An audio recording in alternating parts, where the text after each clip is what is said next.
Welcome. The purpose of this presentation is to give you some information about the Silica system. First, we'll talk about the product, and then we'll talk about the science behind it.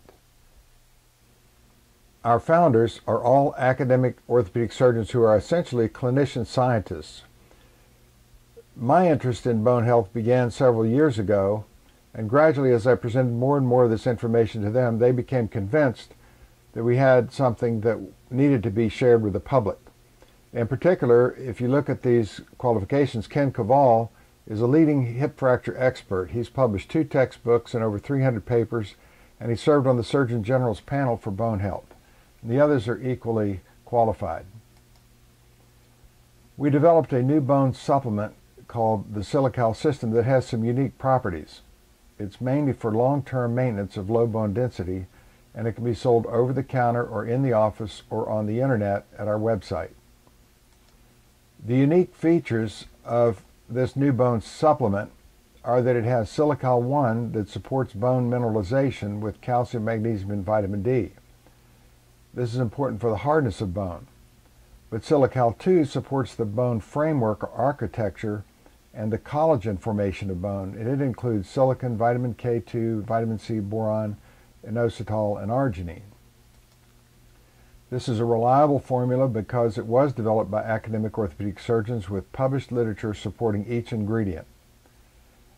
These are identifiable, well-studied ingredients. There are no plant extracts or unknown ingredients. And all of the ingredients are found in regular, healthy foods that most people don't eat often enough. The amounts are selected to make up for common deficiencies and not to provide megadoses. Foods that contain the ingredients in Silica system include vitamin D fortified milk, salmon, prunes, orange juice, almonds, oatmeal with raisins, green beans, and broccoli, essentially healthy foods. The Silica system is a food supplement, and it is safe for anyone who can eat normal healthy foods. All the ingredients are consistent with FDA guidelines and safe levels established by the National Institutes of Health. It's manufactured in compliance with the pharmaceutical industry's good manufacturing practices. As we said, the unique features are that it deals with 2 sides of bone health instead of just one, the mineral content, or the calcium and magnesium, in addition to the bone quality or structure. If you think about a bridge depends on the iron content and the structure. You might have an old bridge with lots and lots and lots of iron, but if it's got cracks and weaknesses in the structure, or if it's poorly formed, then it could fall down because the foundation is poor. You need both components, the density and the structure. This is a bone health supplement also with adequate amounts of an organic form of silicon to achieve dietary levels that correlate with increased bone density. We'll talk about silicon as we go on because it is a unique nutrient. The additional ingredients that we've included enhance the effects of calcium and vitamin D. This is because nutrients are not soloists. They are ensemble players, and they have to work together. The National Osteoporosis Foundation has stated, "We have known for a long time that calcium and vitamin D are critical, but are not enough alone to prevent fractures." And that's because, of course, exercise is needed, but bone consists of more than calcium hydroxyapatite crystals. There's protein and structure and other elements in bone that give it strength. There are some important facts about nutrition and bone health. Other nutrients are needed besides calcium and vitamin D, but many are insufficient in the typical daily diet, and these include the ones that are in the Silica system, because we designed a supplement to compensate for nutrients that are lacking in the average American diet. What we did was identify specific nutritional components of bone health from various sources, and we determined the level of availability in the typical American diet. This was from CDC and National Academy of Sciences information, National Institutes of Health. And then we determined the implications of supplementation for each nutritional component that's deficient. One of those components is silicon. It's the second most abundant element in the Earth's crust. It's taken into some plants from the soil, such as whole grains, green beans, and alfalfa sprouts. There's a water-soluble form called orthosilicic acid, and it's in some natural waters and waters from volcanic soils. but much of our public health supply is lacking in silicon, and hard water, when it's softened, takes silicon out of the system. It's safe. The European Food Safety Commission recommends less than 700 milligrams per day as the upper level, but there are no harmful effects identified at human equivalent of 3.5 grams, and the average daily intake in the United States is 20 to 50 milligrams. Those with a higher intake tend to have consumption of a unique beverage, and that's beer, because a pint of draft lager has 12 to 16 milligrams of silicon, mainly from the fermentation of the hops and barley that releases the silicon. And it's interesting that there's greater bone density in beer drinking women. So a pint of beer a day might be good for you, but too much alcohol is bad for bone health. And many women don't like to drink beer. Epidemiological studies show that more than 40 milligrams per day of dietary silicon is associated with increased bone mineral density in men and premenopausal women, but no postmenopausal women achieved more than 40 milligrams per day. And the average intake in postmenopausal women is only 18 milligrams per day. What silicon does is it increases the formation of collagen, it increases the collagen cross-linking and the glycosaminoglycan concentrations in connective tissue. It also improves collagen in skin, hair, and nails because it's the same type of collagen, and it strengthens articular cartilage or joint cartilage. It's also been shown that silicon is essential for bone formation. Silicon is 25 times more concentrated in developing bone than in mature bone, and silicon attracts calcium to collagen and then disappears during ossification. So silicon not only stimulates the formation of collagen and makes it stronger, it helps attract calcium to the collagen in bone. Silicon reduces osteoporosis by stimulating bone formation, and it has an additional effect of decreasing bone resorption. And that's because it stimulates the osteoblasts and inhibits the osteoclasts. Another epidemiological study shows that the lowest rates of hip fractures occur in regions of the world with the highest natural silicon in their diet. In India and southern China, the dietary intake of silicon is 140 to 200 milligrams per day, and they have by far the lowest hip fracture rates in the world.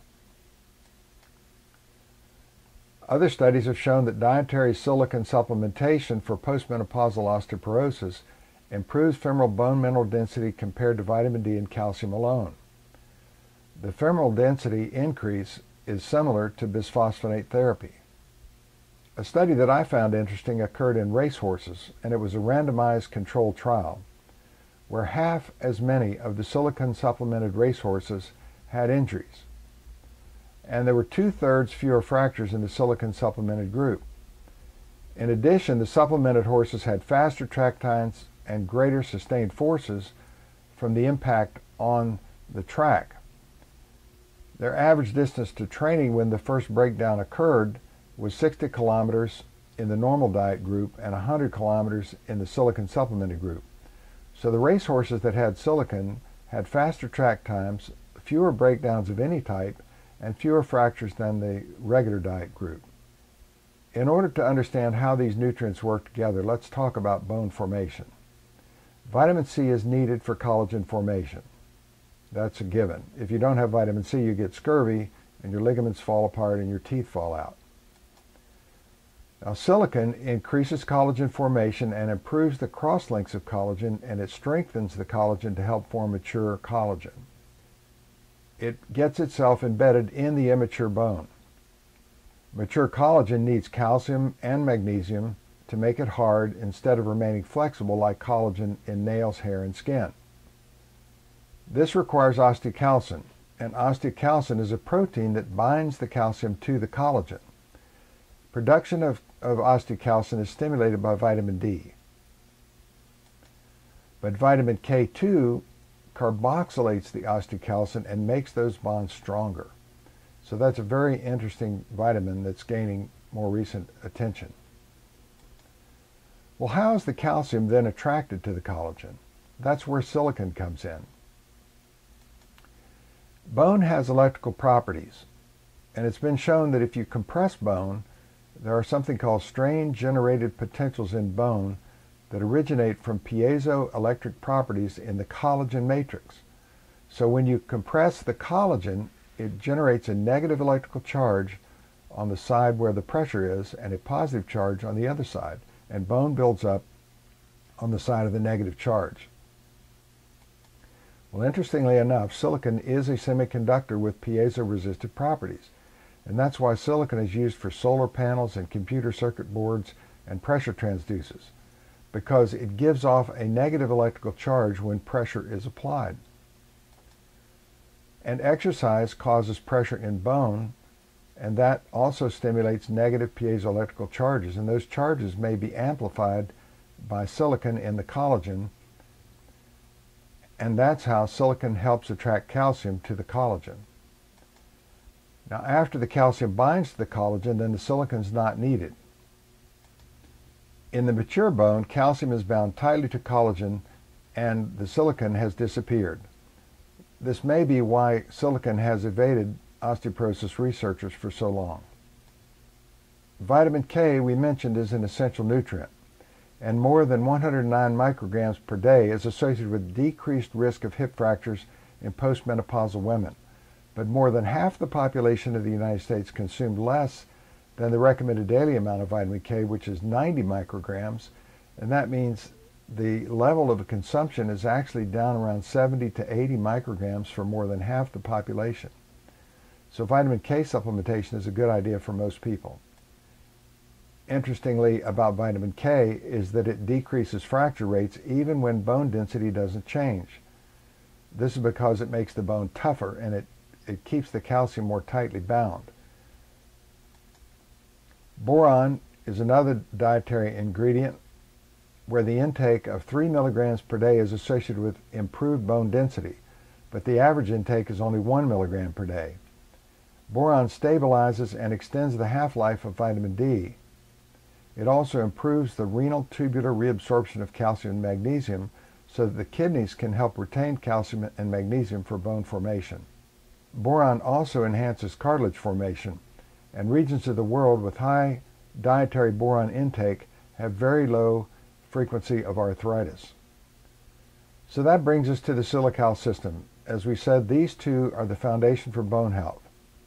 They may be taken at the same time, but 2 or more hours apart is recommended for improved absorption.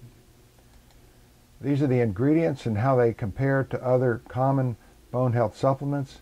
You can see that we have more of the nutrients that are needed for collagen formation. The only two here that we haven't talked about are inositol and arginine, which have also been shown to improve bone mineralization. Silica Boost is something that will be discussed in another topic. It's taken for a few months in addition to the Silica system when recovering from a fracture or a broken bone, or when you need a short-term boost to begin your bone health program. So it's taken with Silica system for enhanced bone healing.